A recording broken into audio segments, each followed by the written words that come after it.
Okay, Nate? Now, after our discussion of last week on Thursday, I asked you guys to watch the 2 episodes of the Spygate by the Epoch Times. The first one 35 minutes long, the second one 45 minutes long. They've apparently put them together on the internet now so that they're all one big long piece. Now, raise your hand if you've seen it now, by now. Okay, good. So that's one of the big main things that has happened here. You guys have gotten a chance to take a look at that thing. Now, you know that last week, the United States Senate, under Republican control, called William Barr before them and basically insisted that William Barr investigate how this hoax of an investigation about theoretical collusion between Trump and his campaign and Russia, how this investigation got started in light of their assertion that there was no evidence to support the existence of any collusion at all. How could this have happened? And you know that the assertion is being made by Trump that as long as there was no collusion and there was no underlying crime, therefore, this theory of him obstructing justice is equally invalid, and that anything that he was doing was motivated by something other than obstructing justice, because Trump would have known at all times that he had not done anything that had to do with collusion. And so therefore, there was no justification for this investigation, and therefore his taking steps to give instructions to Sessions to not recuse himself, to give any instructions to McGahn to get rid of the special prosecutor, or any of the other things that he couldn't have been really motivated by a corrupt motive to obstruct the investigation of a legitimate crime of some sort.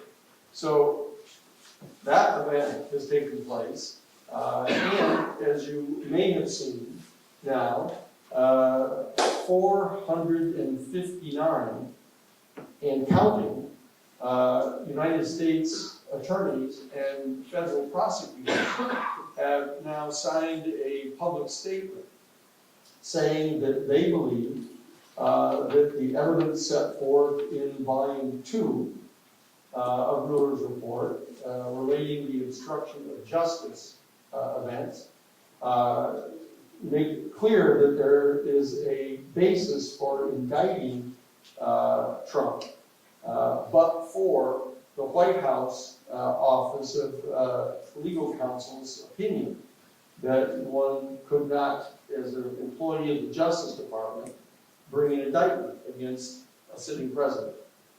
So that there's 459 and counting federal prosecutors asserting that the evidence in Volume 2 shows an obstruction of justice on the part of Trump. And you've now seen this major narrative that has been produced by this group called Epoch Times. Epoch Times has put forth this 2-part news program, a news kind of program, with videotape and photographs and everything supporting what it is that they're saying.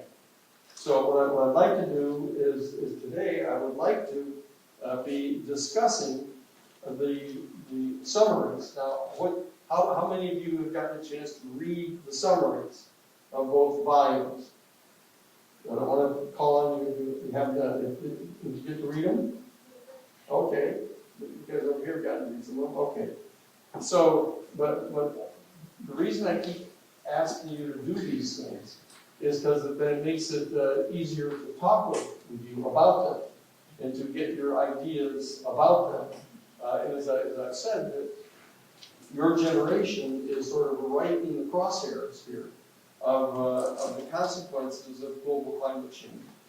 And, we're getting more and more representatives being elected, both in the House of Representatives and in other legislative bodies throughout the country from your generation to be able to get inside the fight. But there is this need to familiarize yourself with what the issues are that are both at stake here and that are at issue. And so that what I want to do is today, what I want to do is from those of you who have now seen the documentary Spygate, I want to ask you some of the questions. What is it that you think they were saying? It's pretty dense, as you probably noted. But what do you think the basic point is that they're making in that whole narrative? That the executive body was compromised with the election of Biden. That was the tone that we were about when you were talking about Obama's efforts as well. It seems that we're very much trying to get rid of it and prevent it from happening. To prevent Donald Trump entering office. and holding and staying in office. Okay. Now, what do you think they were saying the motive was for them trying to get rid of Trump? To sort of retain their own independent power and controlling who's part of the executive. Well, I mean, that would be true of any president, right? I mean, that any president who came in was not therefore part of the executive branch as a rule. So what do you think it was that they're trying to say was the motive of them? What did Trump represent? That the executive branch people, FBI, CIA, NSA, State Department, why were they trying to get rid of it? I'm not sure. I'm not sure if this is answered before, but I remember them saying that Trump couldn't be bought. Yeah, they did say that. He was like a kind of a wild card where he basically act on his own intentions without other influences. Okay. Right. Okay. And who did they say was the principal person who was running this operation against Trump? Do you remember? Running. Yeah, right. Jack Brennan, the head of the director of the Central Intelligence Agency under Obama. It was he who initiated this. And what did they say? What did they say about the role that was played by the Steele dossier in initiating this major investigation against Trump?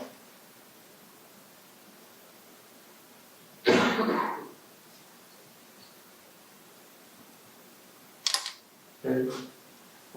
What did they say? You don't remember what? Does anybody remember what they were saying the role of the dossier was? Okay. Coming on over here. It was like the essential piece of the whole thing. Brought by the State Department to the United States, the FBI, and dispersed in the series of memos. And then the origin of the dossier is kind of a little bit shaky on it, but it seems like a private firm funded Christopher Steele to go and get this information, which I don't think was only exclusively directed at Trump, but I think kind of like a broader investigative thing in terms of Russian intelligence work. But basically that document is the basis for the FBI and NSA's investigation initially. It also connects to Rossi-Smith, I think, the Carter Page aspect. Yeah. That's what it was. They said that Jack Brennan began this investigation because there was a dossier prepared by this fellow Steele, who is a member of the MI5 in the UK, is a long-time investigative agent for the British intelligence. And he put together this dossier, which he then provided to the FBI, and the FBI provided it to the CIA. And the CIA, Brendan then actually gave a copy of this to John McCain. He gave it to John Kerry too. He gave it to John McCain, the Republican. And so that this is what they're saying began the investigation. And so what they do is they turn to the dossier and they start attacking the dossier and actually characterized it as being in collusion with foreign powers. And those foreign powers were Australia and the UK, longtime allies of the United States, and allies of our intelligence services. And so that they spun this narrative in which they're actually charging the Obama administration and the Hillary Clinton campaign in the Democratic National Committee with colluding with foreign powers to try to intervene and influence the 2016 presidential election. Now, if that sounds like a familiar charge, this is because you will discover in your years of practice as you move out into the world that this is the thing that the hardcore right wing tends to do all the time.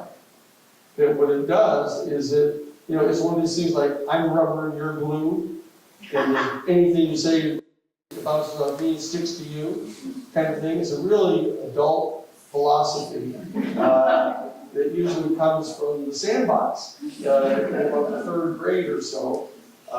It's just second only to social man. And so that what we're really looking at here is this extraordinarily sophisticated program of trying to capitalize on whatever success the investigation of Trump has had in communicating to average Americans that there's a problem here because foreign powers may be attempting to engage in influencing our elections. And if in fact the opponents of Trump have been successful in getting that message through to large groups of people, only they can't quite get clear about exactly who it is that was doing this or who was benefiting from it, then what they've done is they basically captured some of that ire on the part of the American people, and they're now turning it onto the investigators themselves, who were accusing Trump of doing exactly that. And so that what we see now is that there are two things going on right now, two major things going on. Number one, there is this aggressive, sophisticated narrative being generated, asserting that the investigation by the special prosecutor and by the Congress, the Democrats in the Congress, of Donald Trump was all a hoax, and that there was no involvement on the part of Donald Trump or his campaign in actually colluding with the Russians. And they're hiding under the assertion in Volume 1 of Mueller's report that Mueller actually said that he wasn't investigating collusion, he was investigating potential criminal conspiracy. And in order to have a criminal conspiracy, you have to have a criminal agreement. And he wasn't able to find evidence of any specific agreement on the part of the Trump campaign to ask Russia to interfere in the election, he says. despite certain evidence to the contrary. Yes? This is somewhat off topic, but not so much. What about the RICO Acts and some kind of RICO charges? Would any of that, you think, be possible here in like a broader, like the broader definitions of those racketeering charges? Yeah. No, part of the problem with the RICO statute, that's the Racketeer Influenced and Corrupt Organization Act that was drafted by G. Robert Blakey when he was a professor of law from Cornell University. He drafted this statute that he was legal counsel to the Senate Judiciary Committee.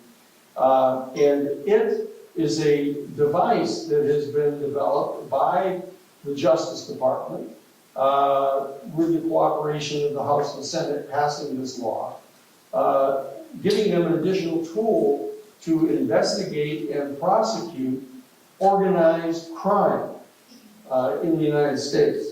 And they drafted this statute which sets forth some 18 or so what they call predicate crimes. That if there are certain particular kinds of crimes that are committed by a group of people, such as witness tampering, witness intimidation, drug smuggling, murder, money laundering, wire fraud. There's a whole bunch of different kinds of criminal actions that organized crime people historically engage in. And what they've done is they've drafted this statute which says that if in fact you can show that there is a group of people gathered together to commit two of these acts in a coordinated way in a 10-year period, that you can in fact attribute those crimes to everybody that's involved in the operation. The challenge to it is that what's happened is almost all of the big law firms now have seized upon this, and they try to use it against their litigation opponents. And so that there's been this untoward effort on the part of lawyers to utilize the RICO statute for all kinds of things that don't really have anything to do with organized crime.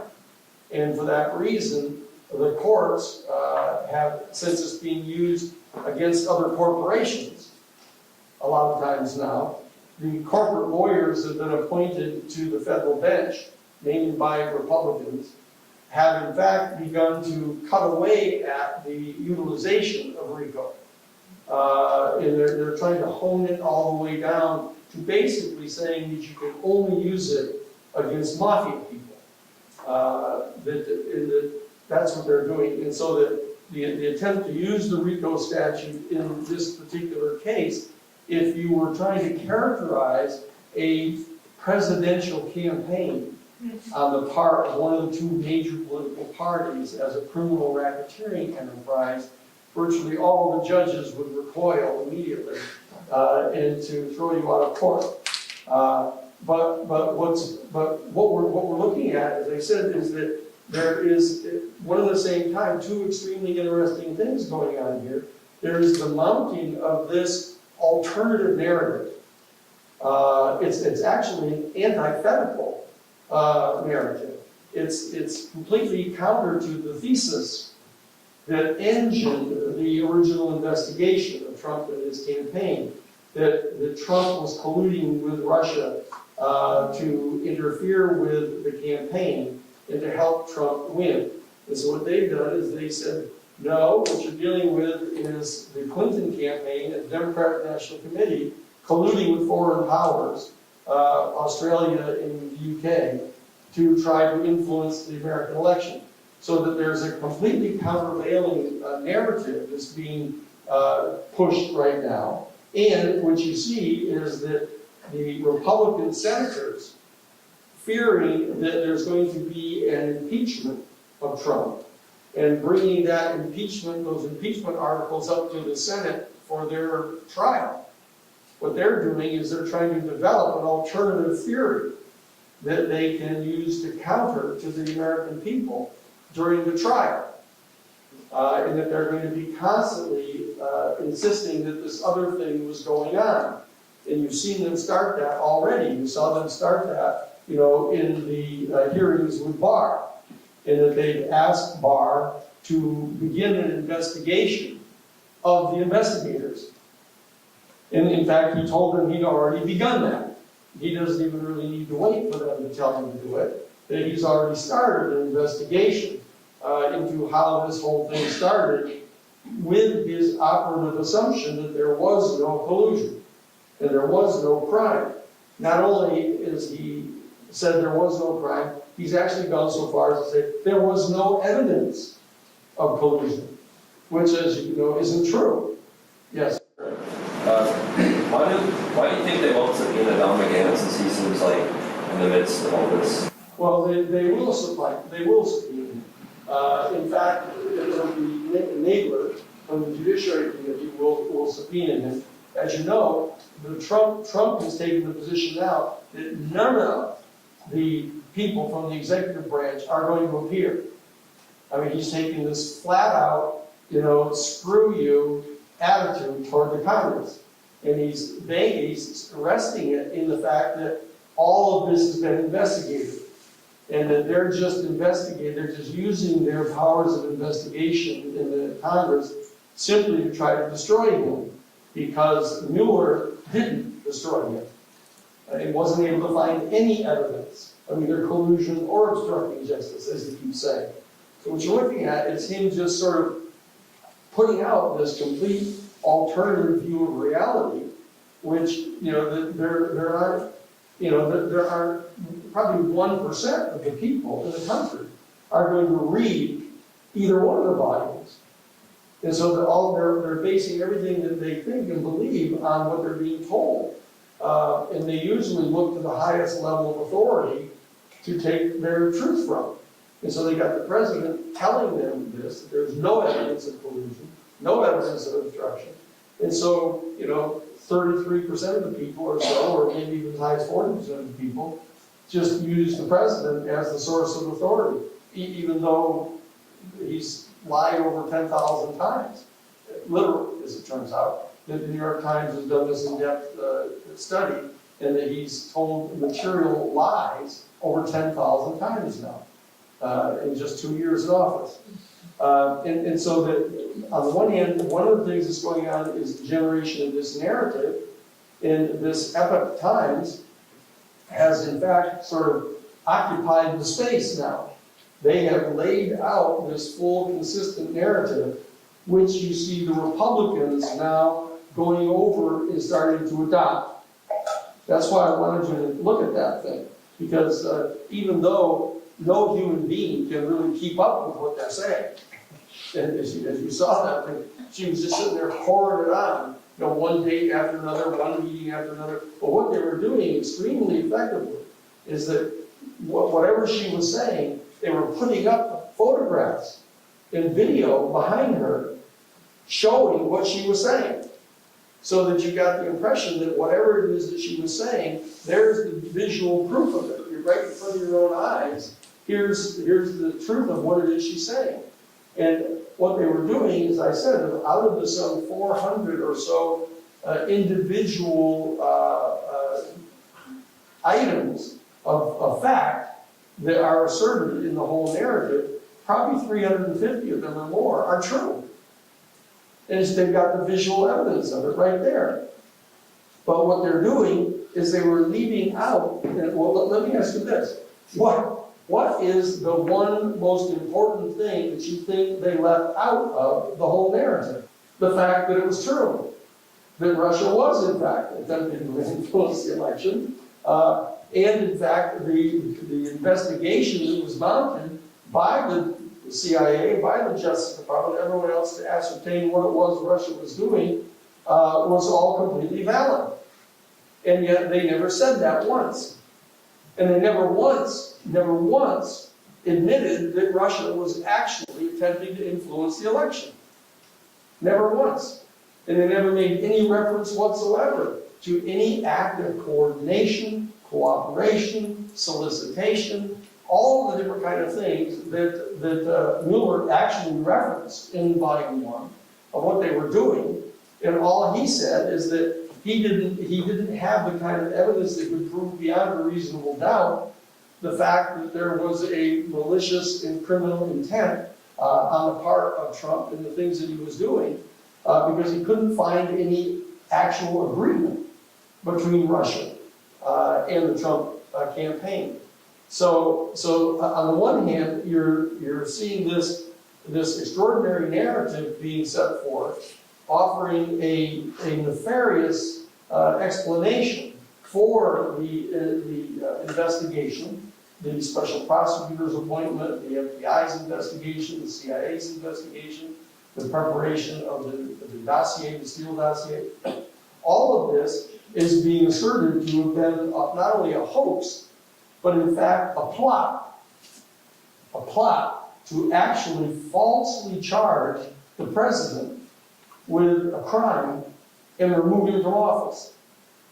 Okay? And what they're asserting is that in light of the fact that Mueller has said that he has not been able to find proof beyond a reasonable doubt of a particular agreement, they're characterizing that, mischaracterizing that intentionally as no evidence at all of any collusion. Okay? So that whole narrative is being generated. And as I pointed out 2 classes ago, and then repeated again last Thursday, is that what they're doing is they're springboarding from the lack of any criminal conspiracy and to collude or to conspire to affect the election between the campaign and Russia. They're transforming that into no evidence whatsoever, backing it with this false narrative of what the real motive behind the investigation was. And therefore, what they're doing is they're saying that all that they've got is volume 2. And all there is of any real evidence that was supported by Mueller is obstruction. And they're jumping up and down. Now, all the news media, all the people that were frustrated by Mueller not finding any collusion, what they're doing is they have taken the bait. And they've all dropped any investigation of collusion. And what they're doing is they're turning all of their focus on the obstruction charges and dropping their investigation of collusion, cooperation, coordination, all of that. So what they're doing is they're falling into the trap of not attempting to show that there was an underlying crime committed. And therefore, any kind of accusations about obstruction are just technical. Or they were kept referring to it as a process crime. They refused to testify, they refused to turn over documents, they lied about whether they had a certain kind of meeting or something, but none of it goes to the core of what it was that the crime was that they were trying to conceal. And so you've heard it said probably 100 times is, why is it they were doing this? Why were they lying? Why were they concealing this? Why were they trying to obstruct the investigation if there were no crime? And so they keep saying that over and over again. And now what you have is that the former federal prosecutors have not only taken the bait, they've swallowed it. And they've come out now saying that there's 459 of us that are trying to tell you that the evidence that is set forth in volume 2 about the obstruction would in fact support a criminal indictment of the president were it not for the White House opinion, legal opinion, stating that a sitting president cannot be indicted. And so what they're doing right there is they're saying that, look, the federal prosecutors in the executive branch are basically trying to prosecute the president for obstructing their investigation, even though there's no assertion there was any underlying crime. That's what we're looking at here. And what I'm saying is that there is every reason to believe that if in fact the House of Representatives returns an article of impeachment or more than one for obstructing justice without setting forth the existence of an underlying crime, it's going to go up to the Senate, and the Senate is going to take the position that without there being an underlying crime asserted, if you don't have the courage to assert the crime, you aren't going to be able to convict someone of obstructing justice. And that's going to be something that appeals to people generally in the country, because they're saying, what's this all about? You know, are you talking about there being some sort of an authoritarian executive branch that can go around prosecuting people just for not cooperating with them? That's what you got to get here. That's the key to this thing, is that what they're doing is they're appealing to people's libertarian instincts. Not just reactionaries or authoritarians, but libertarians who resent the whole idea of being prosecuted because you wouldn't cooperate with the FBI. I mean, we've all been raised to believe that if they come to your door and say, here, I'm knocking on your door, and you say, no, I don't want to talk to you, and you close the door and you walk away. But what they're doing is they're trying to establish a regime here where if the FBI comes to talk to you and you don't cooperate with them, what they're going to do is drag you in front of a grand jury. And the grand jury was created to protect people against prosecutors. The whole reason for the common law development of a grand jury is to protect people who are being investigated by the king's prosecutors, and they're trying to keep them from being able to bring them to trial without the prosecutor bringing the evidence to a grand jury and allowing a citizens group of 24 people to decide whether they believe that the evidence that the prosecutor has makes it more reasonable than not to conclude that the person is guilty of a crime.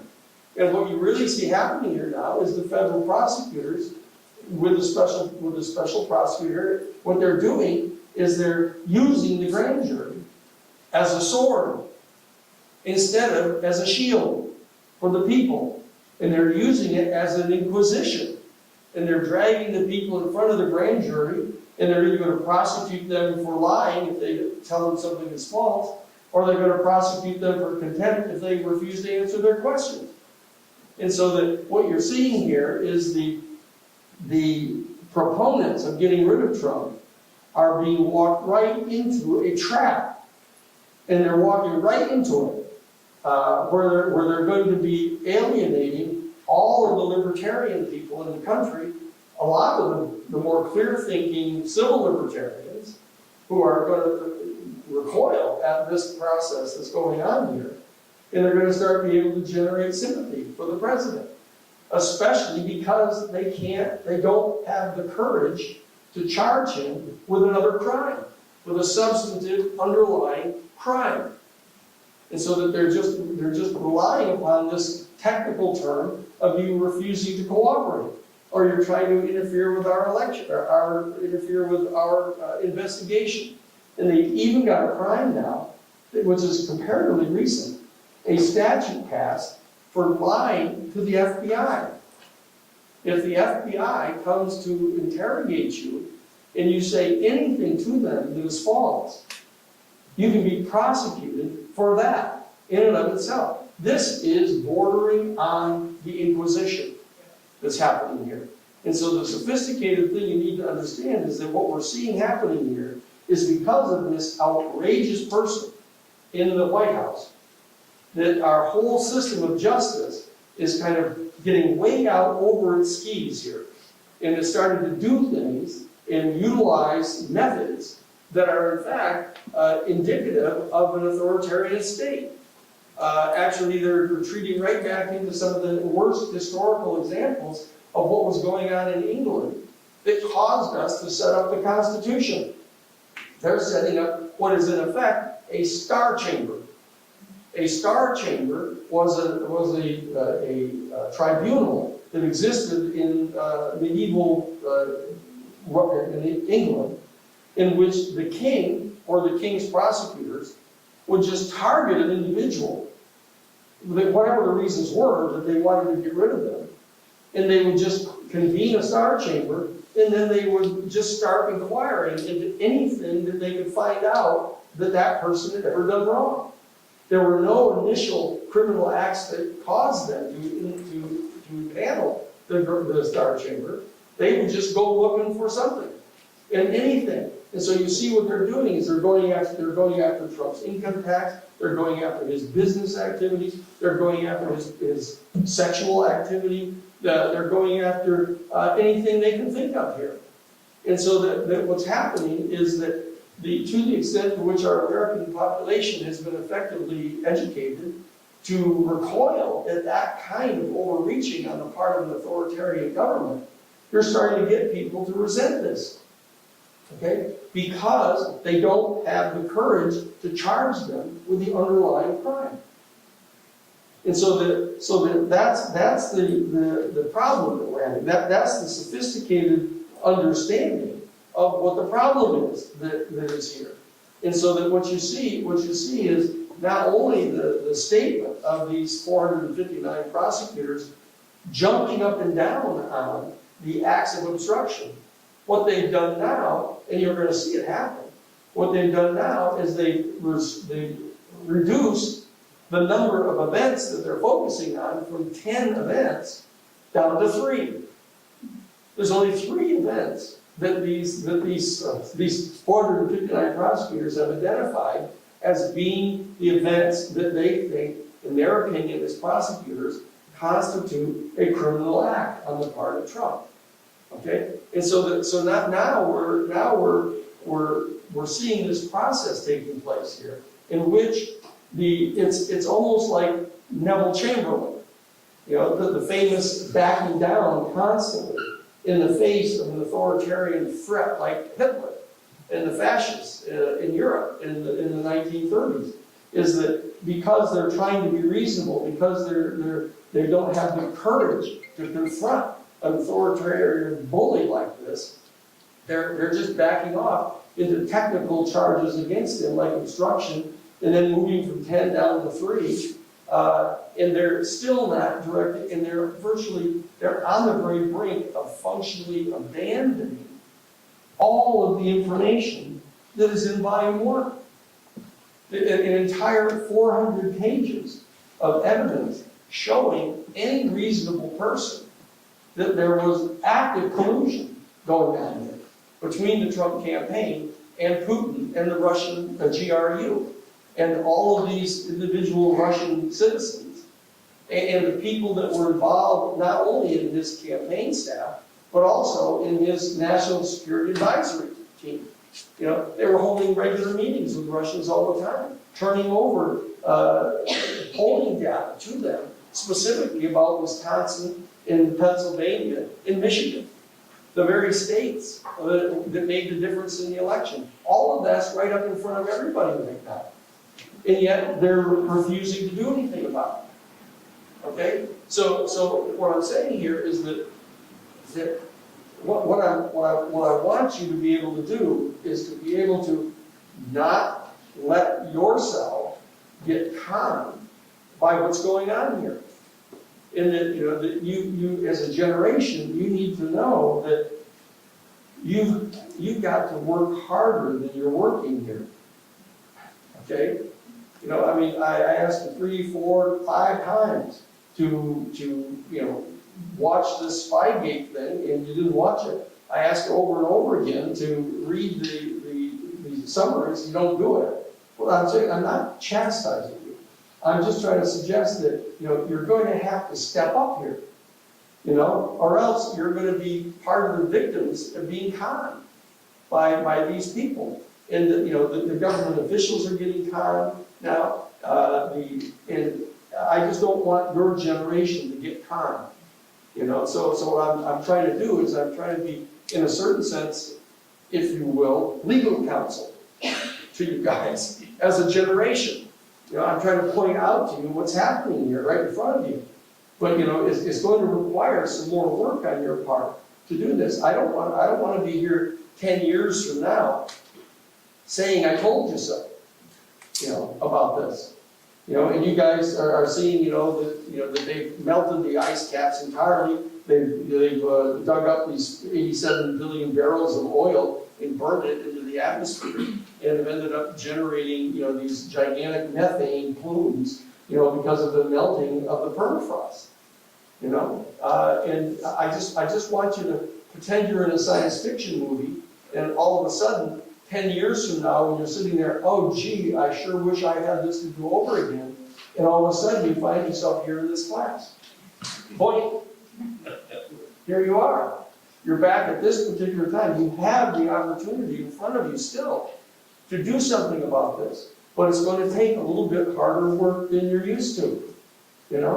So that's why I want you to become familiar with not just the 10 acts of obstruction, not get suckered into just looking at the 3 of them that these 459 U.S. prosecutors have selected out.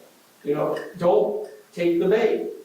Back up and look at all 10 of these things that have been identified by Mueller in his report, and do not abandon the investigation about the volume 1 of all the stuff that this campaign was doing, all the stuff that Trump was doing.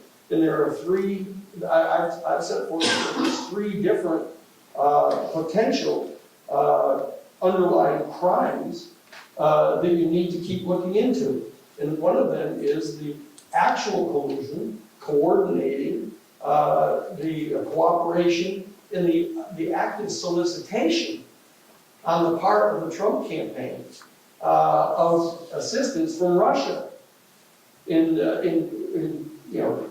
wiretapping basically the computers of not only Clinton but the Democratic National Committee. That we can't allow them to get away with that. Now, I want to point out there's more information coming down the line. The United States does that all the time. The United States executive branch that is all, whining and wringing their hands about this terrible, awful thing that Russia has done. The United States executive branch, Central Intelligence Agency, NSA, does this all the time. I mean, what do people think Radio Free Europe was? Radio Free Europe just said it was broadcasting into Russia every day, 24 hours a day, just constant propaganda into Russia, trying to talk them into overthrowing their government. All the time. All that's happening now is being done through the internet. The United States sends in full-scale. The United States sent into Nicaragua Roger Ailes to become the campaign chairman for Chamorro, who was running against Danny Ortega and Thomas Borge because they were socialists. Look what they're doing in Venezuela. I mean, they've got Bolton and everybody running around, basically threatening military invasion of Venezuela because they don't like the president down there, because he won't allow the foreign oil corporations from the United States to come in and own their oil. I mean, it's just real obvious what's happening here. Okay, and so that first one that you need to drill down on is to look at this information. Start out with at least the summary, okay, in volume 1, and look through that, and you'll see in volume 1 all kinds of information that Mueller has pointed out, constitute cooperation, coordination, solicitation, all kinds of activity. And I want you to look at the actual thing that he said is that he didn't say that there was no evidence of collusion. He simply said collusion isn't the right word. The right word is conspiracy. But there's all kinds of evidence of conspiracy. All he said was he couldn't with confidence say that the evidence showed a clear agreement between them to do this in a coordinated way. And he says that without that kind of clarity of such an agreement, especially when you're dealing with the President of the United States, if you're going to be making a charge against somebody without an actual formal agreement or some secret meeting somewhere, then if it's the President of the United States, you ought to be much more careful. And he actually went to the extent of saying specifically the same thing he said in line 2.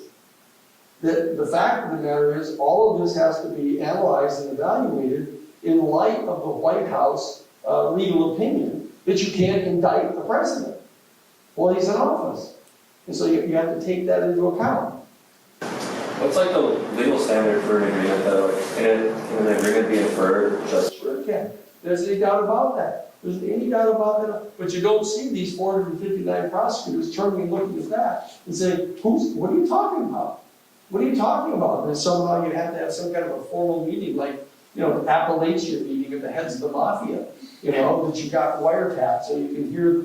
I mean, that's ridiculous. That's if you don't want to have to do any work at the trial at all. You want to have like a videotape of them signing an agreement. That's preposterous. And yet you don't see any effort being made now on the part of the prosecutors to look back at volume 1 and say how ridiculous that is. Okay?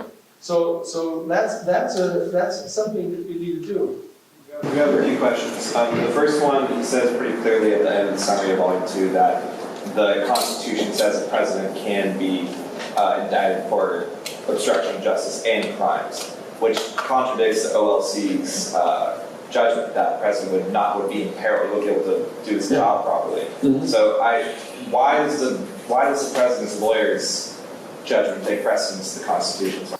Well, because the problem is it's a formal policy of the Justice Department that they have promulgated internal rules now that if you are an employee of the Justice Department as a prosecutor, you, pursuant to our rules and regulations, are not allowed to indict a sitting president.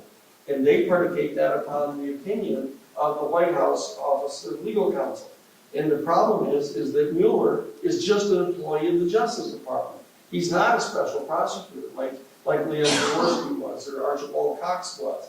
That people are still confused about this. They're still referring to him as a special prosecutor, but he's not. He's just a special hiree of the Justice Department. And so he's subject completely to their rules and regulations. And he is such an institutionalist, this guy Mueller, that he said, look, I need to make it clear. I am just an employee of the Justice Department. I am obliged to abide by their rules. And therefore, in light of that rule, he goes all the way in volume 2 of saying, I can't indict him anyhow. In fact, you notice that what the Republicans are doing now is they're saying, look, if you knew you couldn't indict him to begin with, how could you keep on investigating him? That's actually what they're saying now. Okay? That's absurd. It's just the kids that I asked the question. I'll chat with you later, okay? Yeah, I'm sorry. I don't want to get your arm worn out there. Yeah. My second question would be, as Mueller has come to these conclusions where he says, I cannot fully exonerate, there is evidence, but I'm not going to offer a judgment, then is it now in the hands of the legislative branch exclusively to pursue these? And would they have to then open their own investigations and their own, Yeah, no, the answer is yes, obviously. Is that there's not any doubt at all when you read through even volume 2, his whole discussion about the limits on his authority as an employee of the Justice Department to bring indictment against the sitting president. He says over and over again, here's all the evidence. Here's all the evidence. I cannot come to an official conclusion because of this White House legal opinion, okay? But and what of course Barr said is that, well, if he can't come to the opinion, then I'll do it, okay? And it's perfectly clear that he didn't line up all this evidence, to allow Barr to make the opinion. In fact, Mueller says so in his letter that he sent to him. He sent the letter to him and said, you're intervening in this process and coming to this conclusion that there was no crime here really undermines the entire purpose of hiring an outside counsel. And he said it just like that. Okay? And so that what's happening here is that because of the, again, lack of courage on the part of the Congress to repass a special prosecutor statute like they had for Watergate, okay? Because of their cowardice, basically, in instituting the special prosecutor statute, they've gotten themselves trapped in a situation where any special lawyer who is hired by the Justice Department is unauthorized to bring an indictment against the sitting president. So as long as this situation obtains, any president can get away with anything as long as the Justice Department abides by that one opinion letter of the White House Office of Special Counsel, which was devised to deal with Agnew, with Spiro Agnew, back in 1974. It's an old White House ruling, and what they ended up doing is they were looking at the thing and they said they had in front of them potential charges against Spiro Agnew, which in fact were being promulgated against him only in order to get rid of him, because they wanted to get him out of there so they could bring in Gerald Ford to prepare for pardoning Richard Nixon. When you really understand what was going on there. I mean, the political machinations, I do not want you to believe that everything is nothing but political machinations and that there's no underlying legal principles that are actually operative here. I do not want you to despair of being able to go to law school, okay, and learn how to fight back against these people using the rule of law. I want you to be able to understand this, but you have to unpack this. So this old 1974 White House office legal opinion said nothing other than, well, we may well not be able to indict a sitting president by way of dictum, but we can in fact indict a sitting vice president. And therefore, there's an actual threat of prosecuting Spiro Agnew if he doesn't resign. And so what they did is they crafted an entire legal analysis that was designed to get Agnew to resign. And in the process, they did this throwaway line of saying, well, we may not be able to indict the sitting president, but we certainly can indict a sitting vice president, so he'd better quit. And so now they're going back and citing that legal opinion as a legal opinion saying you can't indict a sitting president. And the Justice Department has adopted it as an internal regulation for their employees. And that's all that we're looking at here. But these are just legal opinions, like they're not precedent, they're not handed down by any sort of judge or anything. It's just some guy sitting in an office saying, I don't think we can do this, or That's right. I think we can do that. That's right. And not only that, but it's just dictum. It's not even the principal decision they were trying to make at the time. They were trying to decide whether they could lawfully indict a sitting vice president.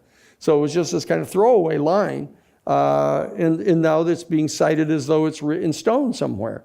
Okay? But those types of decisions are political in that regard. They're all making political decisions. It's all, as I pointed out right there, what I point out is that since the very beginning, there has been this dance going on between the Hamiltonian kind of mercantilists and financiers and kind of elitists, even unto the point of being kind of authoritarian, of this authoritarian minority being able to govern the whole country and mobilize its resources and all of that, okay? And so this is a dance going on, a political dance going on.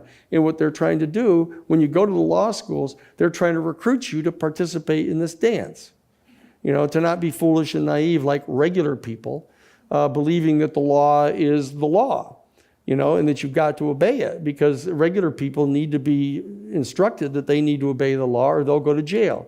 But all these other people in the upper echelons don't do that to each other. It's all part of this club.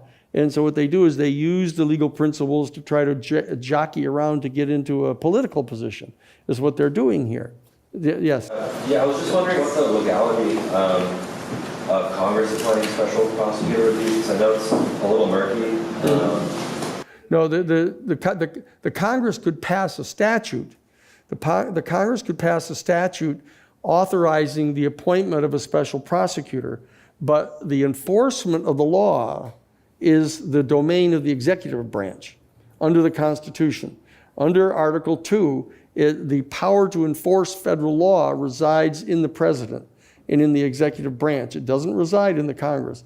Congress has no right at all to do this. And this is an underlying challenge here, because the fact of the matter is the Congress of the United States doesn't have the authority to go around investigating crimes. You know, their job is to pass laws. Is that what happened in the Watergate scandal with Archibald Cox? That was impeachment. Yeah, what they did is they passed a special prosecutor statute that had general application, but it was actually designed to deal with what was going on.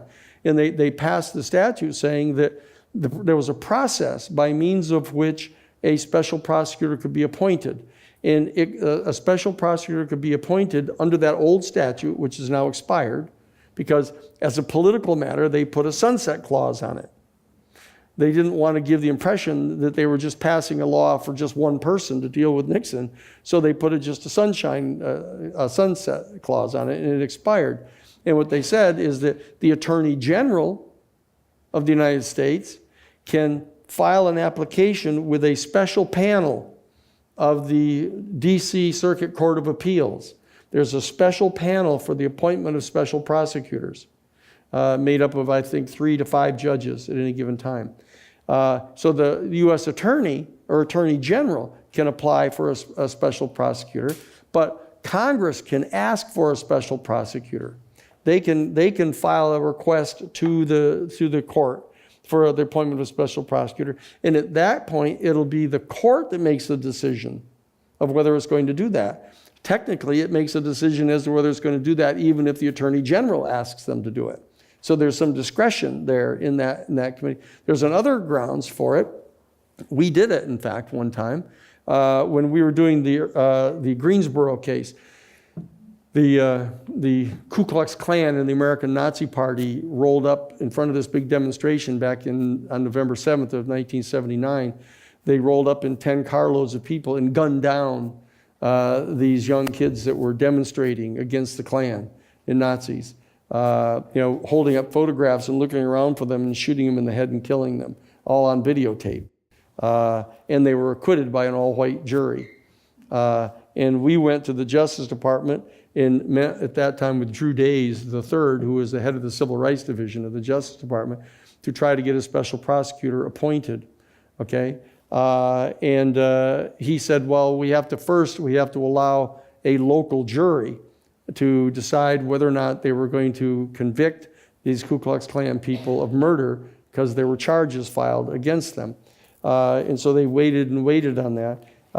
And what we did is then Ronald Reagan was elected, and we had a meeting with Drew Days after the election, and we said, we're concerned that the election now here in 1980, November of 1980,